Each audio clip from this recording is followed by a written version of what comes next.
O programa Mais Mestres é um oferecimento Jalovi, completa em papelaria. E agora recebendo nos estúdios Jovem Pan, Márcia Vignolo, coordenadora do nosso projeto. Seja bem-vinda, Márcia. Bom dia. Hoje nós temos uma entrevista muito especial com a professora Carla de Souza Moreira. A Carla, ela é graduada em pedagogia, com especialização em deficiência intelectual aqui na Unesp de Marília. Ela também tem graduação pela Universidade de Marília em psicologia, tem pós-graduação pela Unicamp e tem mestrado pela Unesp de Bauru. E muitas pesquisas aí relacionadas ao atendimento e escolarização de pessoas com TA, que é transtorno do espectro autista. E fora a vasta experiência que ela tem na área da educação. Como eu conheço a Carla desde pequenininha, né? A Carla foi criada lá em Pompeia também. E acreditem se quiser, né? Como eu já sou idosa, gente, a Carla era uma das crianças que me viu iniciando minha carreira no magistério. Então seja bem-vinda, Carla. Hoje nós vamos conversar muito sobre inclusão, sobre crianças com deficiência, sobre crianças com dificuldade de aprendizagem. Você é uma especialista nesse tema e eu estou muito honrada de ter você aqui e ver a profissional que você se tornou, referência em inclusão em toda a região e hoje liderando aí à frente do SEMAEE, que é o Centro Municipal de Atendimento Educacional Especializado, professor Ivone Gonçalves. Isso aí. Bom dia. Bom dia, Bom dia, eu agradeço de coração, Márcia. E de fato, né, você está presente aí em muitas etapas da minha trajetória. Foi uma das primeiras diretoras também. Foi, né? É verdade. E fez diferença, assim, a gente vai aprendendo. Eu fiquei esses 2 dias tentando rememorar e fazer esse trabalho de olhar para a sua história. É muito terapêutico. É muito curativo, porque te faz também olhar com carinho por tudo aquilo que você já passou e já enfrentou, assim. Então, me fez muito bem já. Então... Você vê, toda vez que a gente faz esse convite para uma pessoa, né, já veio aqui, graças a Deus, a gente já teve a honra de receber a professora Fabiana Cruvinel, a Denise, que é diretora do Edmeia, a Patrícia, coordenadora do Edmeia, a Ellen, diretora lá do Arco-Íris, que agora vai para a EMEI Mãe Cristina.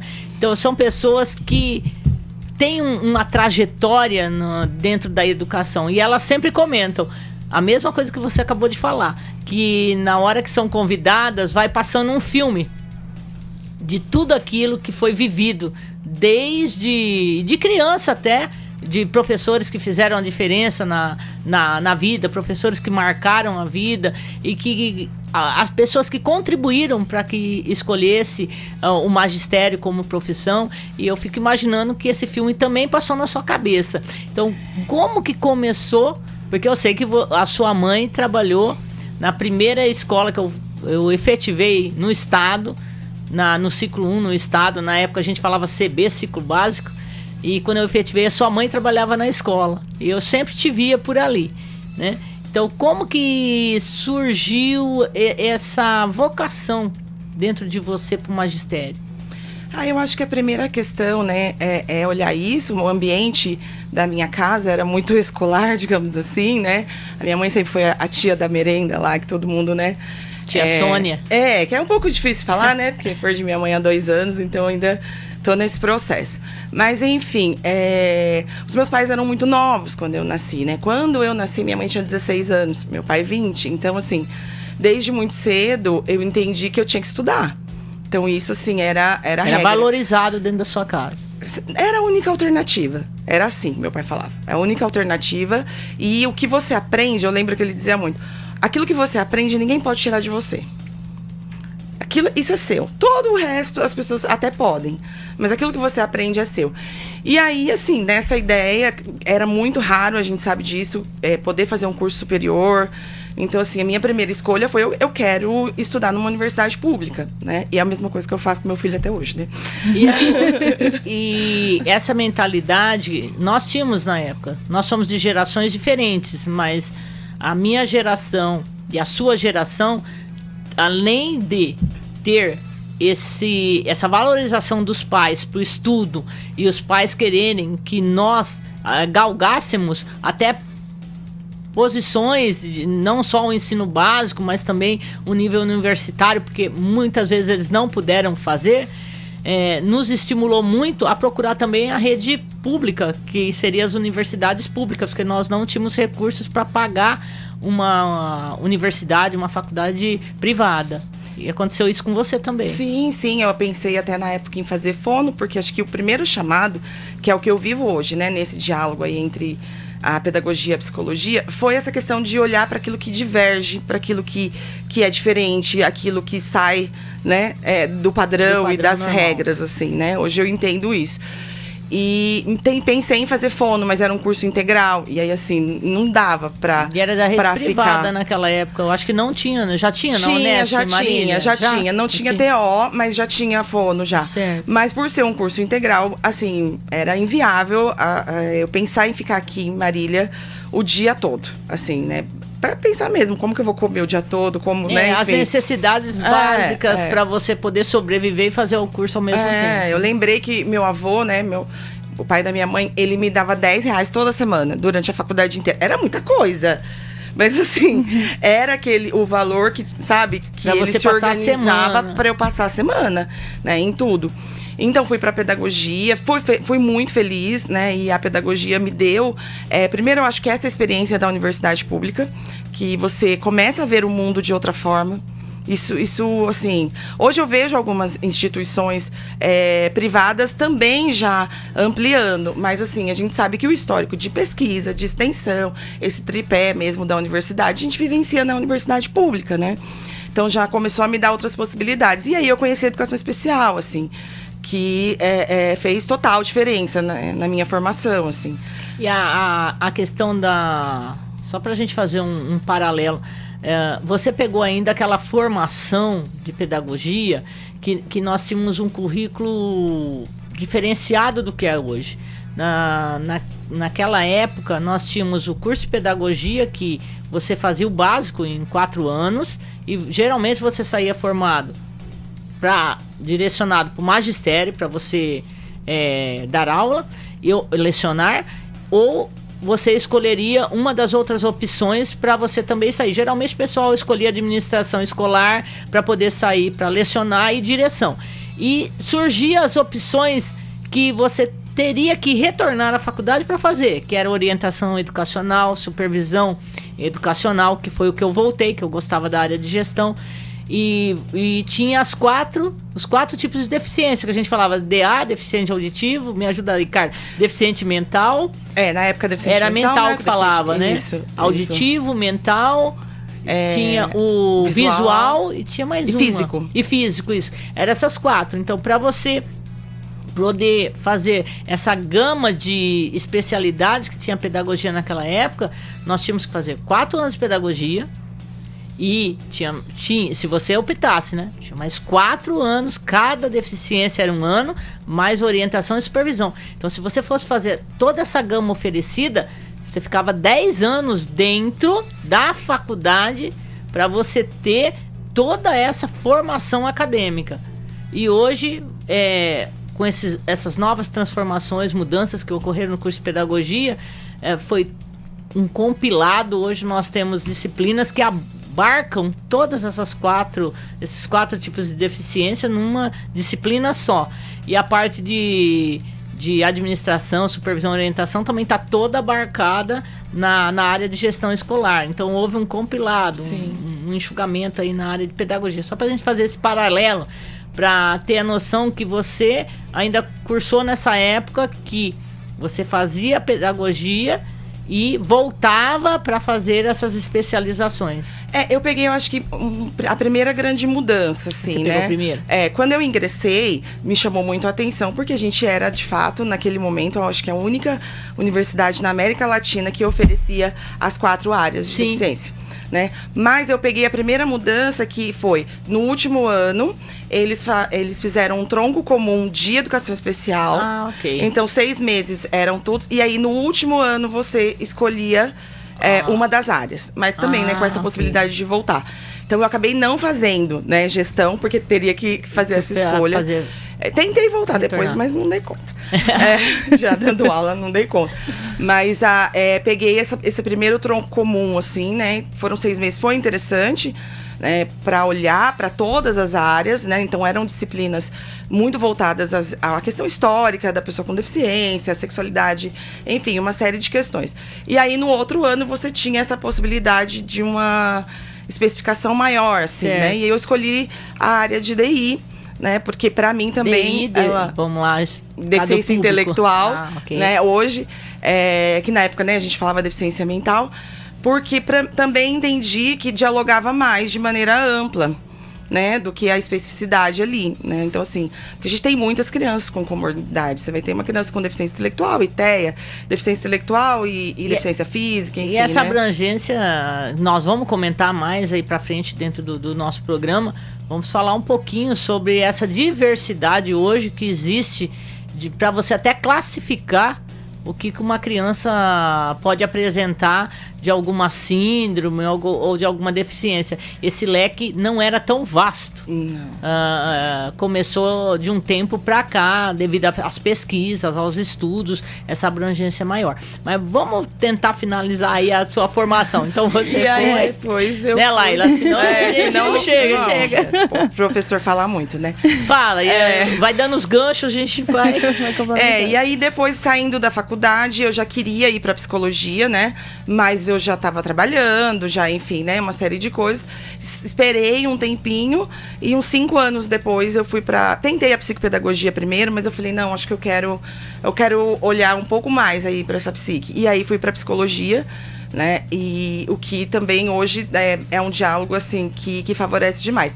E anos depois eu voltei para o mestrado, muito tempo depois, assim. Me arrependi muito, porque a gente sabe que ao sair da graduação é mais fácil, né, você dar continuidade na pesquisa. Sim. Eu fui bolsista todos os anos da Unesp.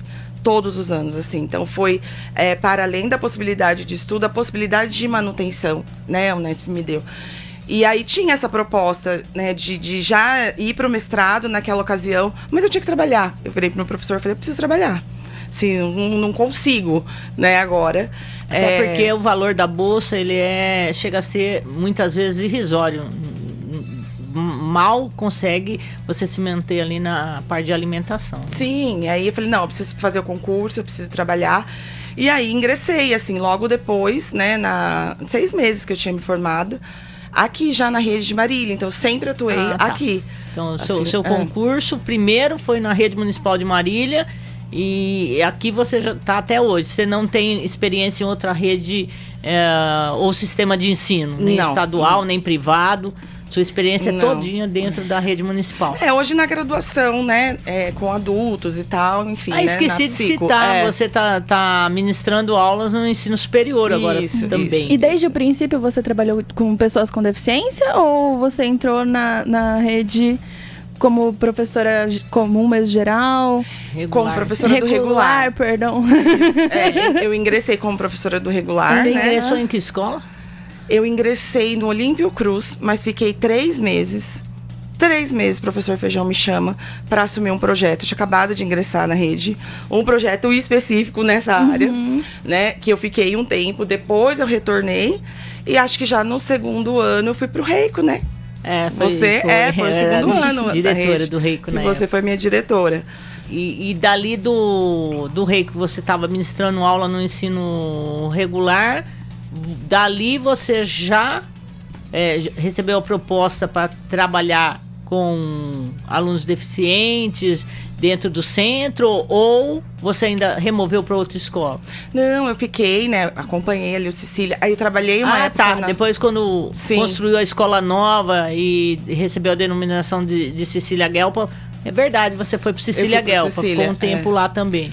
Mas também fiquei 3 anos, então o primeiro convite foi para coordenação, assim, que eu acho que de todas as funções que eu já exerci hoje, é a que eu mais gosto, assim. Eu gosto mais de ser coordenadora do que ser diretora, de verdade. Mas eu acho que é essa possibilidade, né, de você acompanhar o pedagógico e ver outras práticas, assim, isso constrói demais. E aí eu fui pro Paulo Freire, fiquei 3 anos na coordenação. Então você saiu da Zona Norte, aqui no Cecília Guelpa, Olímpio Cruz, Reico, Cecília Guelpa, tudo aqui na na Zona Norte, aí você removeu lá para a Zona Sul. Sim, com a Na Fátima. MF Paulo Freire, diretora Fátima, já aposentou. Ai, uma amiga querida, morro de saudade. Acho que ela foi a primeira pessoa que, quando eu passei no concurso de direção, que eu mandei mensagem e falei, olha, eu queria um dia poder ser uma diretora um pouquinho do que eu vi que você era, assim, porque eu aprendi muito com ela. Marcou. E aí eu fiquei um tempo na coordenação e tal, mas aí tava terminando... Paulo Freire. Do Paulo Freire. Mas tava terminando a psicologia, eu precisava também começar a investir numa outra carreira, né? Então eu voltei, saí da gestão, voltei a dar aula, justamente para isso, porque foi a época que eu mais me dediquei, assim, à clínica, né? Até pela questão do horário. Coordenação, você trabalha 8 horas. E você, lecionando, você voltava para 5 horas e você tinha um período livre para estar trabalhando na clínica que você montou, isso, né? Carla, você estava contando um pouquinho pra gente da sua trajetória. Você foi professora, coordenadora e depois você seguiu pro concurso, é isso? Aí eu fui já atuar mais na gestão como assistente técnico. Aí é que eu ingresso mesmo na educação especial, já atuando no SEMAE desde 2018. Lembrando, o SEMAE, para quem não conhece, é o Centro Municipal de Atendimento Educacional Especializado. Uhum.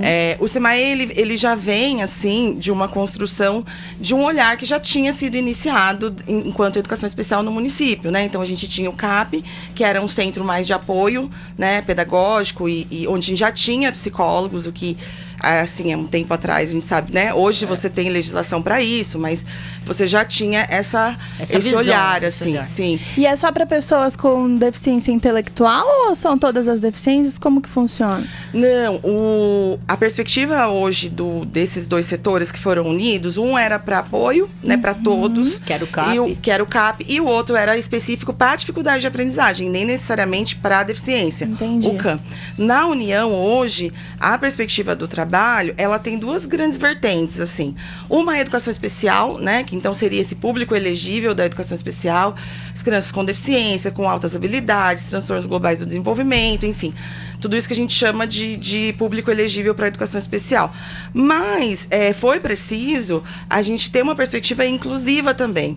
Então, aí, cabe dentro desse montante, e são os casos que a gente acompanha hoje, não só crianças com deficiência, mas qualquer criança que, por algum motivo, coloca ou ela está à margem do processo educacional. Uhum. Então, se ela, de alguma forma, está começando a ficar à margem desse processo educacional, isso precisa ser olhado.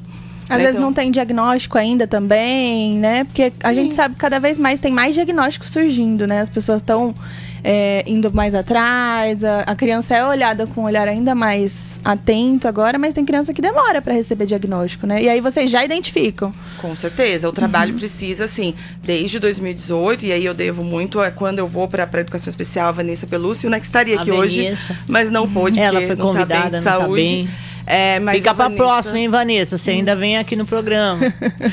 Ela tinha esse olhar, eu vinha do ensino fundamental, ela já estava na educação especial, então essa primeira dupla ali que nós formamos, ela trazia muito essa questão, olha, a gente precisa começar cada vez mais cedo. E aí a gente começou um trabalho ali de pensar nessas crianças que estão em processo de desenvolvimento atípico, que de alguma maneira estão apresentando alguma dificuldade dentro daquilo, ou que grita, então assim, porque o trabalho precisa ser educacional, assim, o diagnóstico ele é importante, né? Eu costumo dizer, o diagnóstico ele fala, só que o diagnóstico fala do transtorno ou da deficiência, ele não fala da pessoa, ele não fala do sujeito. Né? Então, assim, o nosso trabalho precisa ampliar e olhar para o sujeito como um todo. Então, às vezes, o acesso, de fato, a gente ampliou hoje, né? É a disciplina que eu dou na faculdade também, critérios diagnósticos. A gente ampliou aí essa construção histórica, né? Em termos de critérios diagnósticos, né? Você vê hoje, o DSM tem quase 900 categorias, então, né? Isso aí é importante a gente frisar, né, Carla? Que você estava comentando. A Prefeitura de Marília, a parte da Secretaria da Educação, ela vem desde antes de 2007 com esse olhar para essas crianças que têm dificuldade. Sim. E ao mesmo tempo que nós temos as pesquisas que vão evoluindo, que vão abordando e nos dando mais terminologias e mais dados sobre síndromes e sobre como que nós podemos estar trabalhando com essas crianças, houve paralelamente, essa evolução dentro da própria Secretaria da Educação, de atendimento e formatação do centro para melhor atender as crianças. Então, é aquilo que eu sempre coloco. A educação é uma construção. E essa parte da inclusão, de trabalhar com crianças que apresentam algum distúrbio, alguma deficiência, ou mesmo algum problema de aprendizagem, ela tem evoluído dentro da rede junto com o acompanhamento das pesquisas. Então, a importância que tem da formação continuada dentro da Secretaria da Educação. E o investimento também que a Secretaria da Educação fez em profissionais que tinham esse perfil. Você tinha esse perfil, a Vanessa tinha esse perfil. Então houve o olhar do secretário, houve o olhar da equipe técnica ali, dos supervisores, na hora de direcionar essas pessoas que têm perfil para estarem trabalhando dentro do SEMAE ali no início de formulação. E no fim você acabou prestando concurso de diretor, comenta aí para nós, e assumiu o SEMAE, onde você estava trabalhando de assistente técnico de área, porque hoje você é diretora do Sim, do centro. já há 3 anos eu estava, né, na função de assistente técnico, e aí eu passei no concurso, fui chamada, e a proposta foi que eu permanecesse lá na direção, né, para que o trabalho não fosse rompido no meio, assim, né, a gente desse continuidade ao que estava sendo proposto ali, né. A gente tem também nesse ínter aí com os concursos uma ampliação significativa no número de professores de AEE, né? Assim, a gente passa... Essa aí, questão, né? Aí foi bom você lembrar, a colocação. Os professores que trabalham dentro do SEMAE, os professores do AEE, que é atendimento educacional especializado, eles são concursados. Sim. Eles são professores que fizeram uma seleção dentro dos critérios e dentro dessa formação acadêmica para trabalhar com essas crianças. Sim. Todos. Quantos que tem hoje dentro do Hoje SEMAE? A gente tem 41 professores, né? 41 professores. 41 cargos, né? Porque tem algumas com 2 cargos. Mas na realidade tem 2 cargos. Basicamente nós teríamos que contar como 2 pessoas, porque ela está atendendo 2 vezes, né? Mas pessoa física são 41 professores. São 41 cargos, mas a gente tem 39 professores. Ah, tá. Que tem esses que tem dupla jornada. E como que funciona essa integração com a rede municipal? A escola aciona, quando identifica? Isso, bacana. A porta de entrada e o trabalho é com a escola, mesmo nos profissionais. Então, assim, a gente continua trabalhando enquanto educação. Eu acho que também foi isso que a Márcia coloca, da gente ir ampliando e caminhando com as pesquisas, é que, embora a gente tenha profissionais da saúde, o nosso trabalho é educacional. Então, assim, ele é preventivo, ele é de intervenção educacional, ele é de intervenção junto com a escola, né? Então, assim, a proposta é sempre nessa vertente, né? Hoje a gente conseguiu, né, nesses anos aí, completar a equipe depois de muito tempo, né? Então, a gente está com uma equipe... uma luta, uma batalha para você poder tá mostrando a necessidade da contratação de mais profissionais, porque dentro da secretaria a sua função é passar necessidade. Aí o secretário vai ter que conversar com o pessoal da administração, Secretaria de Fazenda, para ver essa questão da contratação. Sim. Então, muitas vezes, aquilo que você solicitou hoje vai ser atendido um tempo, não é a curto prazo, a médio ou longo prazo, porque depende de todos uns trâmites aí para contratação de funcionário. Eu acho que esse ano foi o único ano desses 6 que a equipe multi conseguiu ser, assim, completa, assim. Então, a gente tem hoje 3 psicólogos, 2 psicopedagogas, uma fonoaudióloga, uma terapeuta ocupacional e uma assistente social. E esse faz o rol do SEMAE? Esse é o grupo do SEMAE. Mais alguns professores que atuam lá dentro, né? Mas a maioria dessas professoras, elas atuam na escola. Claro que em parceria com a gente, elas atuam na escola. A do AEE, elas trabalham nas salas de recursos que tem na escola. As nossas salas, elas são salas multifuncionais, desde o princípio, assim, né? Então, qual que seria a diferença? O formato de sala de recurso é o formato bem específico. Então, tem uma sala de recurso para deficiência auditiva. Específico ou uma sala para de cada recurso para deficiência visual. Né? Então, o que a gente faz esse recurso do específico, ele está nos núcleos dentro do SEMAE. Então, eu tenho um Ok. núcleo de escolarização só da criança surda, que são 7 hoje no universo inteiro. Tem o núcleo das crianças com cegueira e baixa visão, que são 10. Então, esse específico tá ali. Tá sendo atendido dentro do SEMAE. Dentro, Que- ou a professora vai até lá. E aonde que fica o SEMAE para O SEMAE nosso hoje... público saber aonde que está localizado? A gente tá no centro ali, bem próximo, da frente do Senac, do lado da Gota de Leite. Nós ficamos muito tempo num prédio na Rua de Baixo, né? Ah, E na aí Pedro Toledo. Na Pedro de Toledo, Quase agora a em gente frente tá à na igreja Nelson Santo Spillman. Antônio. Porque não deu, assim, a gente tentou ali no centro um prédio que fosse... Primeira questão foi um prédio mais acessível, né? A gente ampliou a acessibilidade, não tá completa ainda, não tô satisfeita, mas enfim, né? Não dá pra gente sair do centro, né? Porque as famílias, elas precisam da mobilidade, elas precisam estar Tem perto que do ficar terminal. ali perto do terminal Tem que ficar urbano. perto do terminal, porque você facilita a ida até lá, né? E A os- locomoção da criança fica melhor, da família. Sim, sim. Então, assim, hoje a gente trabalha com esse específico ali. A ação maior do AE, ela é nas escolas. As professoras estão nas escolas, como eu estava dizendo, as salas nessa característica multifuncional, ou seja, a professora da escola, ela atende todos os alunos da escola, independente da deficiência. Então, assim, o olhar é nesse sentido. O que essa criança precisa de apoio específico? Aqueles que apresentam uma dificuldade de aprendizagem. Sim, sim, a gente vai caminhando. Então, assim, prioritariamente o público eletivo, porque Ok. até a gente não pode deixar de cumprir legislação, vamos pensar, Sim. né? E a gente tem hoje um número bem expressivo.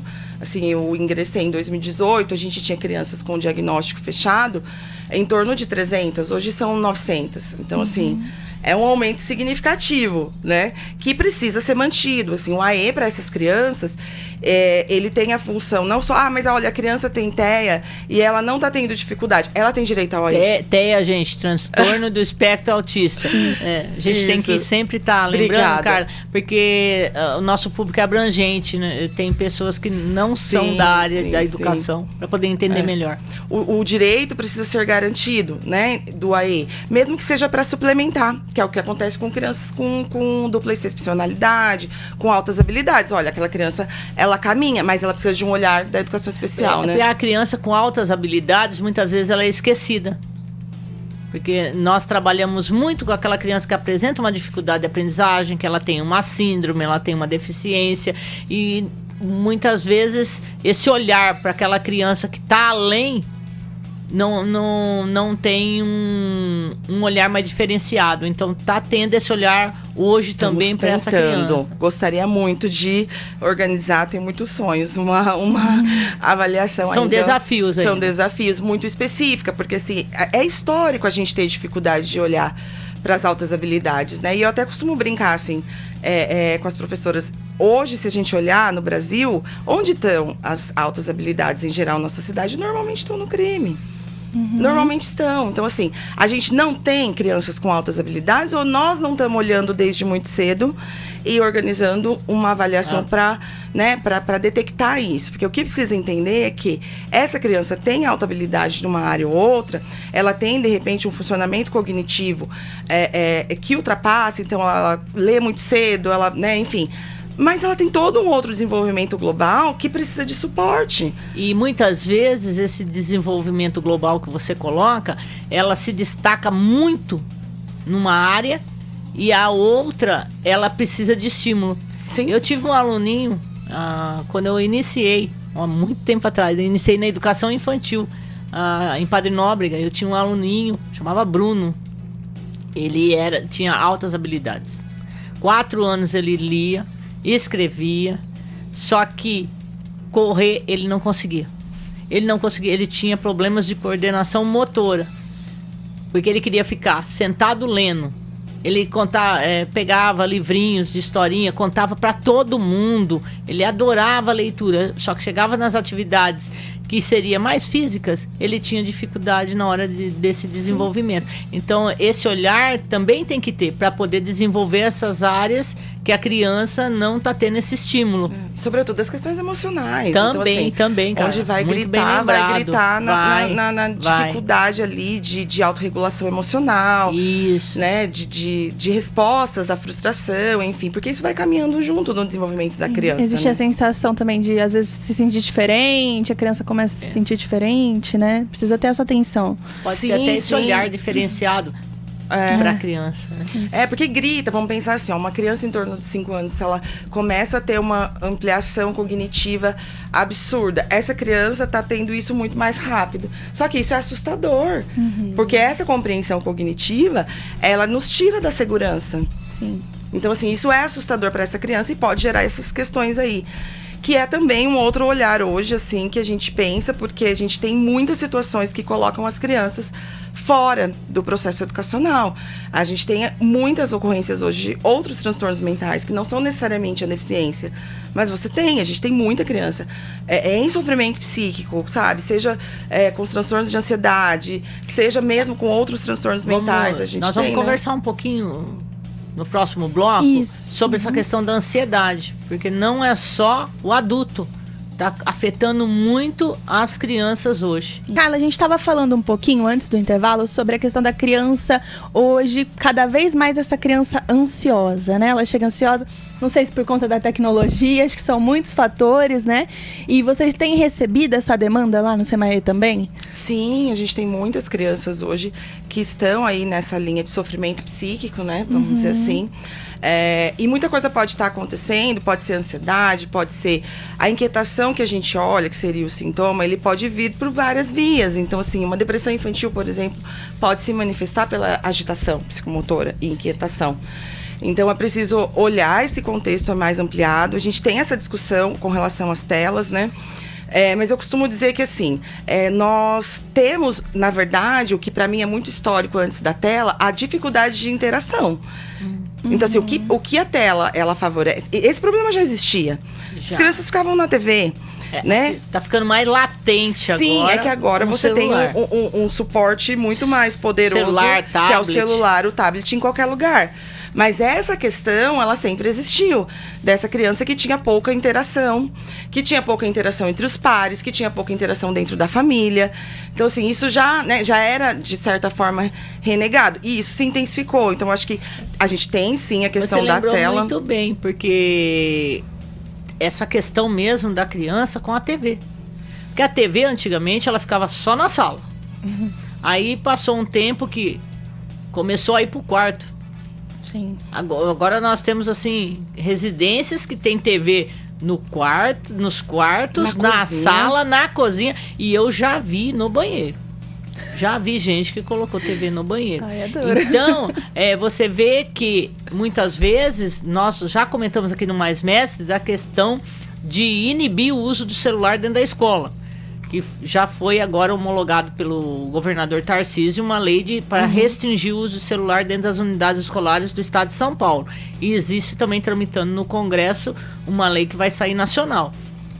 Aí você relembrou que não é só a questão do celular, já existia esse enfoque já no passado com a questão da TV. Foi muito bem lembrado. Sim, hoje a gente sai, sei lá, está num restaurante, as pessoas não se falam. Não.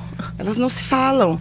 Às vezes você vê a família toda, tá a criança com tablet, com iPad, a mãe tá com o celular, o outro também. E eu digo que é um olhar para todos, porque vamos restringir a tela das crianças. Vamos pensar em nós também, no primeiro momento, exemplo, porque nós né? também temos muita dificuldade. Eu, Sim. particularmente, tenho muita dificuldade de ficar... E isso sim, sem sombra de dúvida, para além da especificidade da tela.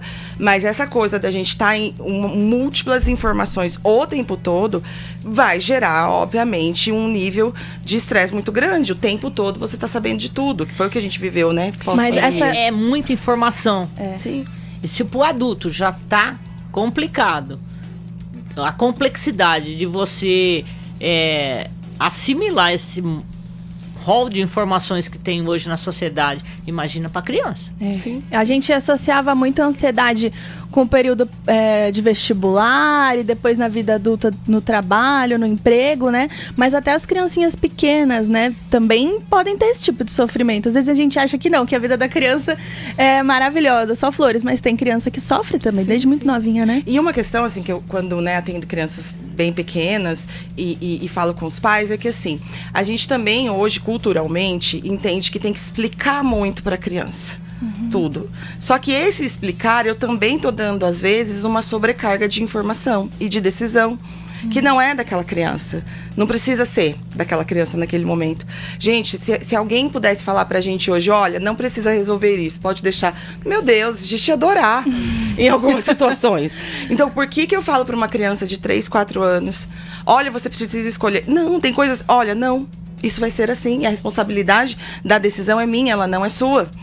Nesse momento. Então, isso gera segurança para que essa criança se desenvolva. O que você está colocando é assim, existem situações que os pais estão delegando a decisão para o filho e não seria o momento oportuno para isso. Eu vejo muito no TikTok, agora é polêmico, a questão que os pais estavam nessa de educação positiva. Ai, você quer tomar banho agora ou daqui a pouco? É a escolha que a Carla acabou de colocar. Mas aí as crianças estão crescendo. Isso. Aí eu vi outros pais falando que essas crianças estão crescendo, ficando maiorzinhas, não sabendo ouvir não também. Sim. Porque você dá sempre a escolha, aí a criança tem que escolher. Mas tem que escolher. Esse é um ponto crucial. É. Hoje nós temos várias crianças, não é adolescentes. Quando chega na adolescência, aí já está mais agravado. Mas nós temos crianças pequenas, de 5 anos, 6 anos, entrando no ensino fundamental, que ela nunca ouviu um não. Isso. E a hora que ela lida com regras na escola, porque a escola é um ambiente de socialização, é um ambiente de convivência, mas ela necessita de regras para que todos cumpram as mesmas regras, é uma unidade de ação para que consiga trabalhar com a criança e levá-la àquele nível de conhecimento que a escola precisa tá empregando. Vira um sofrimento para a própria criança, né? Porque ela não tem culpa, ela não sabe. Ela nunca seguiu regras, a hora que ela tem que seguir as regras. É. E o interessante é que muitas vezes o pai vem saber o que é isso. Que regra é essa? O que está acontecendo que o meu filho está reclamando? Mas a regra é para todos. Os extremos são sempre ruins, né? Claro que a gente vem de um extremo de uma educação extremamente castradora também, de pouca autonomia. Acho que nós estamos aprendendo a lidar com isso. Mas também aquela história, olha, eu posso olhar, não precisa ser dessa maneira, eu posso privilegiar autonomia e decisões, mas isso também não dá para ir para o outro extremo. Agora, e aí a responsabilidade acaba sendo mesmo numa idade que a gente não tem segurança para isso. Carla, já que nós estamos comentando sobre isso, hoje está em muita evidência a questão da primeira infância. A importância que se dá hoje para a primeira infância, que estudos, pesquisas já comprovou que é ali que a criança vai dar o seu desenvolvimento maior, é aí do 0 aos 6 anos. E antigamente nós não tínhamos essa informação vasta do jeito que nós estamos tendo hoje. E a divulgação, a informação para todos. Como que você colocaria isso que nós estamos conversando sobre ansiedade, sobre regras, no desenvolvimento da criança, você como psicóloga aí na primeira infância? Eu acho que a primeira infância é pensar isso, assim, nessa questão de o que aquela criança, naquela idade, tem condições de compreensão. É isso, é esse caminhar. Assim, e às vezes, porque, não, eu preciso explicar demais, Não, às vezes a criança só quer uma resposta. Porque o que ela está desenvolvendo nesse momento, a partir da interação, é a confiança no adulto ali, que está próximo dela. Então, assim, é isso. Não quero saber se está certo ou não. Às vezes eu quero só uma resposta. Porque ela ainda não tem a maturidade para fazer a pergunta. Então, muitas vezes, o adulto está antecipando uma resposta de uma pergunta que a criança nem pensou. E nem é para pensar mesmo. E nem mesmo. tem maturidade para isso ainda. E nem é para pensar mesmo. Então, assim, eu acho que é olhar para cada fase, olhar para as especificidades, olhar para as mudanças, por exemplo. A gente tem aí, em torno de 4, 5 anos, uma mudança grandiosa em termos cognitivos, o que para a criança, em termos de desenvolvimento emocional, é muito comum essa criança regredir emocionalmente. Ela já tomava banho sozinha, ela já dormia sozinha, ela começa a ter mais medo. Mas é entender que isso tem relação com o desenvolvimento cognitivo, porque eu não tinha compreensão. Se você fala para uma criança menor, olha, eu volto, vou trabalhar e já volto. Ela vai começar, a hora que ela entende que o já volto... Essa noção temporal é 8 horas. Então, são essas compreensões e a gente olhar com cuidado. Acho que é isso que a psicologia, nessa primeira infância, tem tentado fazer, que é olhar com cuidado para cada uma dessas fases, né? E olhar depois também. A gente pensa... sei lá, 8 anos, adolescente. Cada fase da vida tem exigências que são grandiosas, assim. Tem as suas características. Carla, é complexo, né? Porque quando a gente fala de características assim, especiais e tudo mais, acho que nem é mais assim que fala, né? Mas perdão se eu falar algum termo que não se usa mais. Mas cada vez mais aparecem novos diagnósticos, novos tipos. E o profissional ele tem que estar sempre atualizado também, né? Para conseguir lidar com essas especificidades. Porque uma criança não é igual a outra. Jamais vai ser. Então, é uma coisa muito complexa, muito abrangente, né? Você vê essa realidade, essa evolução muito rápida, né, também. Sim. A gente tem alterações nos critérios. Eu acho que a hora que você abre, né, nos últimos anos, esse critério diagnóstico, por exemplo, no caso do TEA, né, do transtorno do espectro autista. Quando você vem com essa ideia de espectro, você já abre o guarda-chuva, absurdamente. Então, hoje, assim, né? E aí você vem com níveis. E o autista nível 1, ele não é igual a outro autista nível 1, né? É muito diferente. Tem o nível, mas não é igual. Não. E a gente tem outras discussões também, assim, hoje, no meio. Então, assim, no caso do autismo em si, a gente teve muitas evoluções em termos de legislação, que assegura.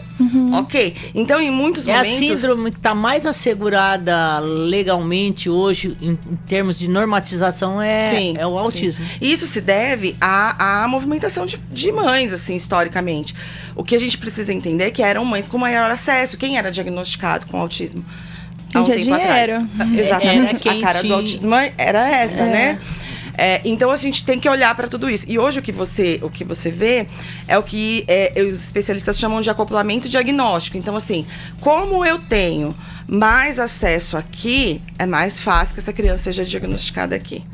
Para acesso a outras questões. Então tem muitos diagnósticos que eles vão sendo feitos dessa maneira, entendeu? Uma coisa assim que eu comento muito, Carla, acredito que você vai concordar comigo. Fala assim, a escola não está preparada. Isso é uma fala muito latente. A escola não está preparada para receber crianças com deficiência. Mas os estudos a cada dia apresentam uma síndrome nova, apresentam classificações diferentes. Então, a escola estar preparada é muito complicado essa fala. Devido às informações novas, às pesquisas novas que surgem, a escola ela tem que estar recebendo essas informações e se preparando. Porque preparada para tudo, nem a sociedade está. E também assim, Márcia, outra coisa que eu Nem acho você que comentou agora do TA.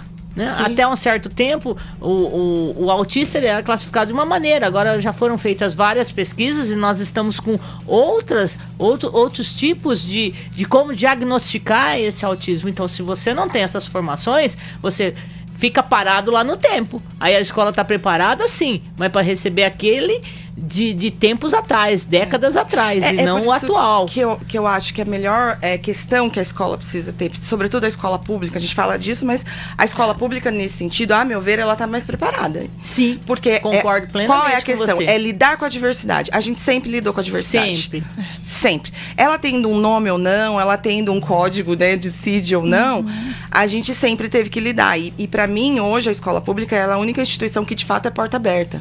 Porque a gente não vai virar e falar assim, olha, ela a sua criança, assim, eu não posso receber. A gente sabe disso. Então, assim, é esse olhar que eu acho que precisa ver. Olha, a gente sempre vai lidar com diferença.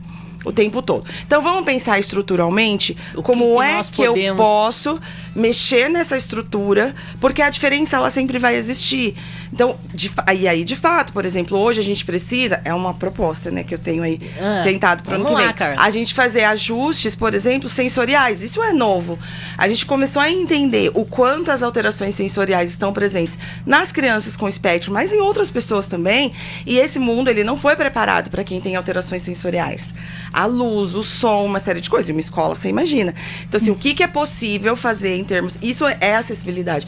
Possível fazer em termos sensoriais para que essa criança esteja mais protegida.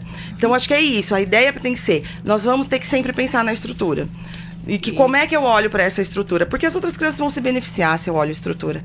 Se eu olho estrutura, eu tô querendo olhar a especificidade, eu tô querendo olhar o cuidado, né? Assim, essa também é uma outra questão, sabe, Márcia, que eu vejo os pais, principalmente de crianças muito pequenas, assim, muito angustiadas a hora que fecha um diagnóstico. Mas essa criança, ela já era sua criança. Muitas vezes a ansiedade para fechar e agora, um diagnóstico. como é que eu vou cuidar? Gente, o cuidado dado à criança... Cuidava até aqui? Até a escola. Nossa, mas agora não, essa criança já estava aí. Já estava sendo cuidada. A escola, ela é olhada, vamos pensar, eles ingressam na escola com 4 meses, né? Vamos pensar. 6, então, né? Isso... Aqui em Marília, 6. Ai, não é 4? Bom... Não tenho certeza, mas é em torno disso, 4, né? A 6 meses. No que a maioria das empresas tem aquele benefício. Sim. E passa a licença gestante ser de 6 meses. Mas se eu não me engano, a rede municipal de Marília entra com 6 meses. Mas imagina isso, essa rede também não é um olhar para é um olhar para um bebê. Isso é olhado. Sim. Porque às vezes eu vejo a família. Não, mas ó, ele precisa de suporte porque ele precisa da troca da fralda. Todos os bebês de 1 ano e pouquinho. Então, assim, é nisso. Então, esse suporte vai ter que ser olhado. A gente tem, por exemplo... gera uma ansiedade muito grande na hora que recebe o diagnóstico. Sim. Eu tenho um sobrinho autista, você sabe, e naquela época, hoje ele tem 22 anos, naquela época não tinha a especificidade que tem hoje de lidar com o autista na escola e ao mesmo tempo para fechar esse diagnóstico. O diagnóstico dele foi fechado, ele já tinha quase 10 anos quando conseguiu fechar um diagnóstico completo, né? E aí eu te falo de vivência própria. Realmente a rede pública ela está muito mais preparada para receber e estimular esse aluno muitas vezes do que algumas escolas da rede privada. E vem se adaptando cada vez mais, né? Se eu não me engano, recentemente na Câmara aqui de Marília tramitou um projeto a respeito dos sinais sonoros, né? Das escolas, para também não causar isso, porque muitos autistas são sensíveis ao som. Ao som alto. E agora também eles aprovaram essa semana, se eu não me engano, um projeto para a criação desses espaços sensoriais. Na grande maioria dos lugares vai ter que ter mercado, shopping, poliesportivo. Então você vê, a sociedade também não está preparada, como se diz, fechado. Estou preparado. Não, ela vai devagar se aperfeiçoando naquilo que é necessário e vai aparecendo as demandas. E dentro dessas demandas, Carla, do centro, você tem a questão da acessibilidade das escolas. Quando eu estava na Secretaria da Educação, muitas vezes a escola necessitava desse olhar diferenciado, até para uma carteira, para um aluno que necessitava de algo mais especial ali na sua cadeira. A cadeira comum não era favorável ao desenvolvimento dele, ele precisava de uma cadeira mais específica. E o pessoal do SEMAE ia lá para dar esse suporte para a escola, para ver o que era necessário para a criança. Vocês continuam com esse suporte, Sim. Não só para aquilo que a criança vai utilizar, mas para nível de prédio. E aí, Carla, nós estávamos comentando no bloco anterior sobre a acessibilidade nas escolas. Então, o SEMAE também faz esse trabalho de assessoria nas unidades escolares. São 62 em Marília, 62 escolas municipais, para a questão de que a escola se torne acessível dentro da legislação para as crianças que apresentam alguma deficiência? Sim, a gente faz. Dentro de uma questão global, vamos pensar, né? A escola como um todo. Mas também na especificidade. Então, assim, isso é papel do AE também, né? A professora do AE, ela tem esse papel, tá dentro das atribuições do AE, esse primeiro olhar de adaptação de recursos, de olhar, assim, para a especificidade. Agora, se para além ali da questão educacional, precisa de um olhar específico da TO, precisa da físio, que a gente tinha uma físio que normalmente faziam essas visitas, e estou tentando agora trazer de novo. A físio e a fono, elas estão ligadas à área da saúde? Elas não estão ligadas à área da educação ou já foi incorporado? Porque houve uma época que eles estavam dentro do SEMAE, do CAN e tal. Sim. Depois eles foram tirados, porque falou que eles faziam parte de profissionais da saúde. Como que tá isso? Não, é que na verdade, a fisio a gente ainda não tem, seria mais consultoria quando a gente precisa, ok. mas a fono é educacional, é com esse olhar educacional. A terapeuta ocupacional também, é com esse olhar. Então, tudo fica em torno, e aí você não tem problemas. Então, assim, porque o olhar é que intervenções específicas, daí é muito próximo, vamos pensar, da professora especialista. Sim. Que ela tá olhando para a especificidade, então a fono vai olhar. E de que maneira, a ideia sempre dessas duas áreas é, de que maneira eu consigo fazer uma intervenção mais precoce para eu não chegar numa questão clínica depois. Sim. Né? E essas vertentes, né, são tão importantes, às vezes a gente nem pensa nisso, né? Porque no sistema particular é caro. A gente vê convênios médicos não conseguindo atender a demanda, né? Quebrando o contrato, porque não consegue atender a demanda de terapia, de tudo mais que as pessoas estão procurando. Então, a gente, às vezes, nem para prestar atenção no quão importante é ter isso no sistema municipal, né? Vocês atendem uma gama ali enorme. As crianças precisam disso também, né? Todo mundo precisa. A nossa luta agora, esses anos todos, é que a partir disso, porque assim, a gente consegue, enquanto educação, limitada. A gente vai até um certo ponto em termos de intervenção precoce, porque é isso, né? E vai ali nas avaliações. Se essa criança precisa de uma intervenção a longo prazo clínica, a gente não consegue fazer isso dentro da educação e também não seria o papel. Vamos pensar, né? Isso, e aí a gente fica nesse diálogo aí, aproximando esses anos todos com a saúde e também agora na tentativa de que a gente tenha um atendimento público para essas demandas em saúde, entende? E vocês podem orientar. Às vezes o pai e a mãe não têm todo esse conhecimento, mas vocês podem orientar a pessoa para procurar a unidade de saúde, se precisar. Sim. Essa parceria. Sim. Quem faz muito esse papel é assistente social, que faz um trabalho, assim, sabe, num diálogo fabuloso, assim, tanto de orientar as famílias, porque esse seria o papel da assistência social ali, em termos de direito, de buscas, né, dos direitos estabelecidos, fazer toda essa orientação e fazer esse diálogo com as redes, diálogo em rede, né? Então, assim, elas vão e olham para o contexto inteiro, assim, né? E vocês também não ficam ali no centro isolados, vocês não são uma ilha. Eu sei que vocês têm parceria com as universidades aqui de Marília, principalmente na área de fono, na área de TO, na área de fisioterapia, psicologia, e essa parceria está cada vez mais abrangendo por causa das necessidades. Você quer comentar um pouquinho? Sim, eu acho que hoje, assim, a gente tem mais firmada ainda com a Unesp, né? Sobretudo, a gente está terminando um projeto aí de quase 1 ano na deficiência auditiva. Uma professora fez um trabalho, assim, fabuloso, né? Que é olhar, porque você fala assim, onde estão os nossos surdos? Eu acho que a primeira questão foi essa, a gente entender que eles são 7, mas eles precisam ser olhados individualmente. Essa é a questão. Então, assim, o olhar é específico. A professora vai toda semana na escola e acompanha e orienta, organiza. Então, esse seria o núcleo de surdez. O núcleo de pessoas com cegueira, em parceria com a Devimari também, né? A gente faz a mesma questão. A professora vai, as professoras nossas vão, olha semanalmente, porque a gente tem criança com cegueira, é uma especificidade, com baixa visão é uma outra questão. Então, assim, olhar esse específico sem tirar a criança daquele contexto educacional ali. E eles também auxiliam na formação continuada dos seus professores do AE, do cuidador. Nós não comentamos ainda sobre os cuidadores, né, Carla? Nós estamos no último bloco. Vamos falar um pouquinho, porque eu sei que o SEMAE, na realidade, se nós formos comparar, ele é uma empresa. Porque você tem 41, né? Desculpa.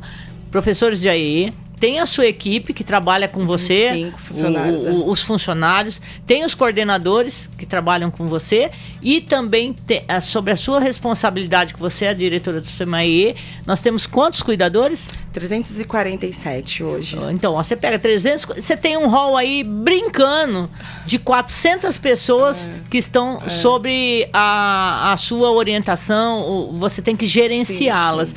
Como que é entrou na rede a questão do cuidador. Vamos começar lá um pouquinho. A criança, assim, ela entrou na rede hoje. Se ela tem, porque assim, o que a gente olha? Até para atender de fato a necessidade e eu não atender só o diagnóstico. Porque às vezes eu tenho criança que não fechou por conta de um não acesso, né, ao serviço de saúde, mas ela tem necessidade. Então, o que a gente olha é qual a necessidade dessa criança entre os seus pares. E esse diagnóstico é feito? A escola entra em contato com o SEMAE e vocês vão dar esse respaldo à escola. Faz a solicitação, aí uma das meninas faz uma observação, também o relato uma da das escola, meninas do SEMAE. Do SEMAE, as professoras do AE também. Que já estão na escola. Que já estão na escola. Mas a ideia ali é assim, a gente foi organizando para que esse relato, olha, essa criança precisa do quê? Então, assim, a gente precisa primeiro entender qual é a função do cuidador, né? Assim, o cuidador, que é um serviço terceirizado, ele se destina a suporte em atividades de vida diária. Higiene, autocuidado e locomoção. Certo. Então, o que eu estou falando de locomoção, por exemplo? Eu estou falando de uma criança que os seus pares hoje dão conta de se locomover e essa criança não. O que eu estou falando de altos cuidados? Eu estou falando de uma criança que os seus pares já estão lá, infantil 1 e 2, né? Não estão usando mais fralda, não precisa, mas essa criança continua com esse suporte, sabe? É nesse sentido. Isso não Uma criança também que não se alimenta sozinha. Ou que não se alimenta, que a gente tem N situações, a gente tem alimentação via sonda, a gente tem criança com tráqueo hoje na rede. Então, a primeira entrada de necessidade é sempre nossa. Se são crianças com muitas demandas, até antes da matrícula. Assim, a gente faz uma visita domiciliar, a gente olha todas as questões, porque eu já tenho, às vezes, ali muitas demandas nesse sentido, né? E aí até decide, por exemplo, a gente tem hoje 7 casos que eles estão sendo atendidos domiciliar, porque essa criança não tem condição. Eu ia comentar isso agora, o atendimento domiciliar, que além das escolas, vocês fazem o trabalho junto na residência. Algumas crianças sim, mas é só para entender assim que quais são essas crianças quando há legalmente. Necessidade, lógico. Isso, quando clinicamente há uma condição, não pela questão da deficiência. Que a questão da deficiência em si, ela tem que estar ali. E a estrutura da escola que a gente precisa lutar para se adequar. Mas, às vezes, essa criança tem uma questão clínica. Então, assim, ela não consegue ficar sem um respirador. Ela tem uma questão de pele. Então, assim, ela tem uma questão clínica em que os médicos que a acompanham falam, olha, essa criança não pode estar, né, na escola por conta dessa questão clínica. É nesse sentido. Então, assim, aí a gente acompanha, né? Mas não pela deficiência em si. O atendimento domiciliar não é pela deficiência em si, né? A deficiência tem que ser recebida lá na escola. Até porque pode ser temporário. Sim. Né? Pode ser algo que a criança apresente que o médico peça esse suporte temporariamente. Às vezes nossos casos muitos são essa questão respiratória, e normalmente tem relação também com crises convulsivas de difícil controle. Então, assim, normalmente esse médico vai falar, olha, não, né? Mas a gente recebe desde crianças hoje com paralisia cerebral, bebezinho, assim, sabe? Então a primeira questão foi mapear essa rede inteira. Eu acho que isso foi super importante. Isso foi um assim, ganho muito grande com relação ao atendimento. O mapeamento. É saber quantas crianças que precisam de atendimento, quais são as necessidades, é que você falou, o olhar individual de cada criança, montar e organizar o SEMAE para poder atender cada criança sobre esse olhar diferenciado e ir atrás do suporte para isso. Então, o cuidador, ele entrou como um suporte depois de toda essa organização, esse trabalho que já tinha sido realizado. Sim, então é nesse sentido. Aí essa avaliação é nisso, olha. Tá distante, porque se eu pensar em crianças bem pequenas, essas necessidades é da criança toda. Então você vai ter que ter o professor olhando para isso, você tem o ADE, você tem outros, né, agentes dentro da escola que estão olhando. Agora, se tá muito gritante a necessidade dessa criança, aí a gente pensa. E pensa também assim, se vai ser compartilhado, se é exclusivo, como é que funciona tudo isso. Porque a prioridade é que essa criança, ela tá dentro da escola, a escola precisa prever socialização. Ela precisa eu não posso criar vários mundinhos ali, né, específicos para cada criança. Então a ideia é isso, que ela esteja com o grupo dela. O que ela precisa de suporte para estar com o grupo dela, né? Então é nesse sentido que a gente vai caminhando. O SEMAE também tem alguma parceria com o Conselho Tutelar devido a alguma questão que envolva essa criança? Os nossos casos, assim, é bem próximo, assim, o diálogo é bem próximo, a tentativa com todos os conselheiros, assim, né? Porque aí depende de cada caso, porque a gente tem casos específico. Que já estão sendo acompanhados, enfim, né? Mas a gente faz sim. Já tem um histórico. Faz com o conselho tutelar, com a saúde da criança, com a saúde mental do município, que a gente foi, né, afinando aí essas parcerias. Com a Unesp, como eu disse, hoje com a Católica também, né, com o curso de psicologia. Então a gente tem essa possibilidade também de alguns, claro, é um serviço escolar, né, uma clínica escola, mas a gente firmou essa possibilidade de alguns encaminhamentos. Então vai buscando aí as parcerias. E a questão, Carla, que eu vejo assim, a gente já está quase chegando ao final do nosso programa, mas é algo que eu tenho que ressaltar. Porque o que nós vemos hoje em muitos municípios são tentativas de montar centros ou alguma unidade de apoio, porque é algo que está emergindo em qualquer sistema educacional, a questão do atendimento especializado, são as normatizações. Então nós vemos muitos municípios que ainda estão em processo de construção e não tem normatização. E aqui existe essa preocupação não só na rede regular, mas também dentro do centro de atendimento, essas crianças que necessitam de um cuidado mais perto, um olhar mais próximo, existe essa preocupação em normatizar, para que tenha uma unidade de ação. Dentro disso, eu queria que você falasse um pouquinho da importância que tem essa normatização para você gerenciar 400 pessoas fora. Quantos alunos são atendidos? No AE, hoje a gente tem em torno de 1.200 alunos semanalmente. 1.200, então você chega a mais de 1.500 pessoas por mês. É uma empresa. Para você gerenciar tudo isso. Então, como seria se não tivesse normatização? Qual a importância de normatizar isso em forma de legislação, de decreto, dentro de um sistema de ensino? Sim, eu acho que ali a gente registrou um trabalho já realizado. Né, o decreto ele veio nesse sentido.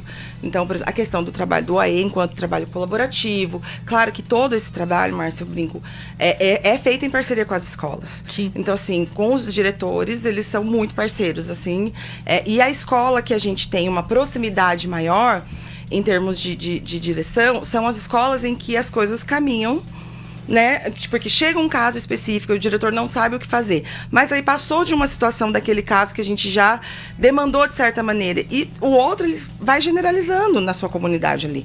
Então não precisa de novo que o SEMAE vá e faça. Às vezes a própria escola já vai generalizando. Então, assim, é um trabalho mesmo em parceria. E a ideia é que a gente trabalhe com a escola, com o olhar pedagógico.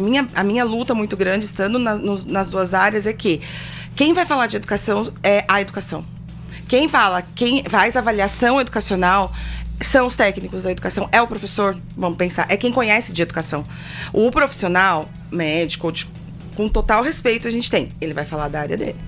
Eu lembro uma vez, cara, só fazendo um paralelo bem rápido, não sei se é da sua época, existia uma chamada na TV que falava assim, os amigos da escola, se eu não me engano, era até o Tony Ramos que fazia. E na época nós comentávamos dentro da escola, aparecia várias pessoas de diferentes formações que queriam trabalhar com a criança dentro da sala e dar aula. Aí nós falávamos, gente, mas ele não fez pedagogia, ele não tem todo o conhecimento pedagógico para trabalhar. E será que se nós chegássemos num hospital, em algum lugar, falava, olha, eu sou amigo da medicina, eu vou operar essa pessoa, será que ia dar certo? Então a hora que você fala, vamos fazer...